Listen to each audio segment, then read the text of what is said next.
Hey, you guys, remember to start your day off right. Don't let the enemy have your day.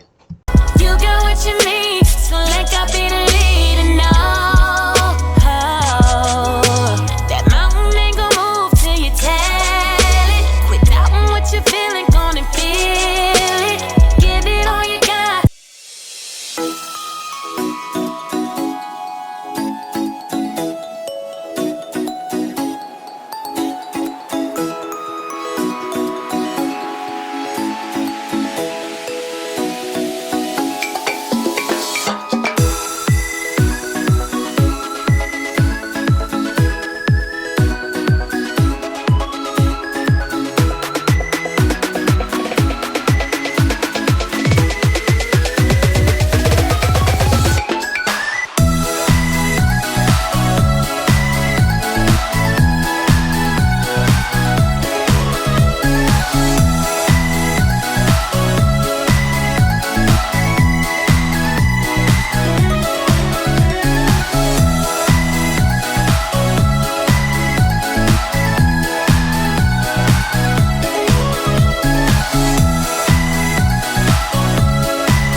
It's a lot of things, that we want that we just don't have.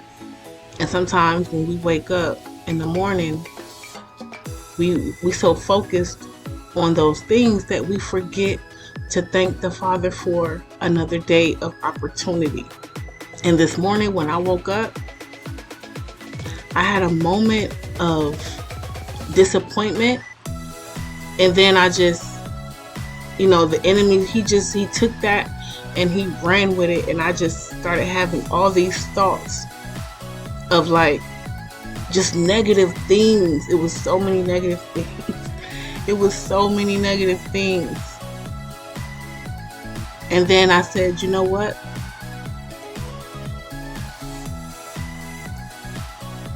Father, thank you. Thank you for another day of opportunity. Thank you for that excitement you embedded in me. Thank you for just the wisdom that you are giving me. Thank you for the growth. Thank you for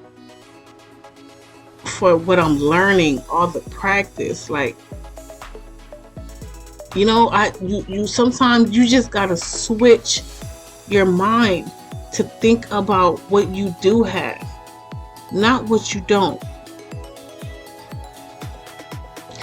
This month also makes a year that I have been in my apartment. Prior to that, I was homeless, living in my car, the car that I had at the time. And I'm just so grateful for, every day that I get up in this apartment. I am so thankful that things change over time. They change. You have to work hard. You have to keep at it. You got to be patient with yourself. You have to learn to love on yourself. Do things that feel good to you. Get rid of toxic people. Come out of that sick cycle of people trying to bring you down, and it's not good for you. It's not good for you. When God bring you out of something, be grateful and just continue on. Follow his lead. I was reading in Luke 1:79, and it was talking about you know, the sun coming up and how it's about to shine on those who sit in darkness, those in the shadow who sit in the shadow of death, and to guide us along the path of peace. And I thought about it and I was like, that scripture is basically saying how God shines his light on the wicked and the righteous. And I pray for those people that, you know, don't really care for me, or they don't, you know, for whatever reason or reasons, you know, I pray for them to have peace. I pray for myself to continue on in peace. And I go on with life. It is such a beautiful day. It is such a beautiful day. Don't let nobody take your joy. Don't let nobody take your peace. If you're in a season where you by yourself, hang with God. He cool. He will tell you things that nobody else knows. He will strengthen your faith to bring you miracle after miracle. And he is the best friend that you will ever have. You can tell him anything and you ain't got to worry about nobody finding out. No matter what it is, no matter how dark it is, if it's in your heart, he see it anyway. Let God be your friend. I tell God everything. Even when I have these, you know, those lustful thoughts or moments or whatever, I talk to the Father about it. You know why? Because I want to expose it all. I want to get it all out. And that's a reflection of my relationship with him. I know he can see it, but, you know, he's God. But when I tell him, that's me nurturing the relationship. That's all he wants. He wants my heart. He don't want perfection. He don't want me to try to get it right.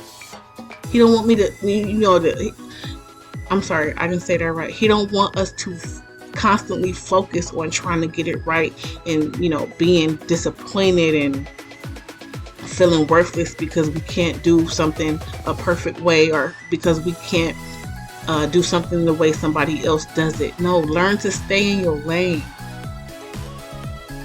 You will get there. It will be okay. Focus on you and God. He gave me my apartment, so I made this space my sanctuary. This is where I grew a lot. You know, like, I have a lot of peace in here. I don't let people in my house because this is a peaceful space. And I believe that spirits, when you let people in your house, they come in, they get comfortable, and now spirits is just roaming around willy-nilly. And I do not play around with that. I really don't. This is my safe space. I go out into the world, you know, I pray before I go out and I'm ready for whatever. But God willing, when he get me back home, thank you. It's a moment of release and relax. For real. So here's the takeaway. When you wake up in the morning, you know, those first thoughts, and you hear the enemy telling you everything that you're not, everything you can't have, everything you won't have. Get into a practice of interrupting him, shutting him up and shutting him down, and taking your mind back and telling yourself everything good that God says about you. Whatever you can remember in that moment, remind yourself of all those things, and get up and go about your day and have a beautiful day. Practice that every time that you wake up and the enemy try to come in and just come for your whole day, because he wants your mind to be rattled. He don't want you in peace. He wants you to be heavily bothered. Take your day back. Keep your joy. Keep your peace. And I guarantee you, the more you start to practice that, the more you do it, what the Bible say? Resist the enemy and he will flee. Y'all have a great day, and thank you for watching. Be blessed. Oh.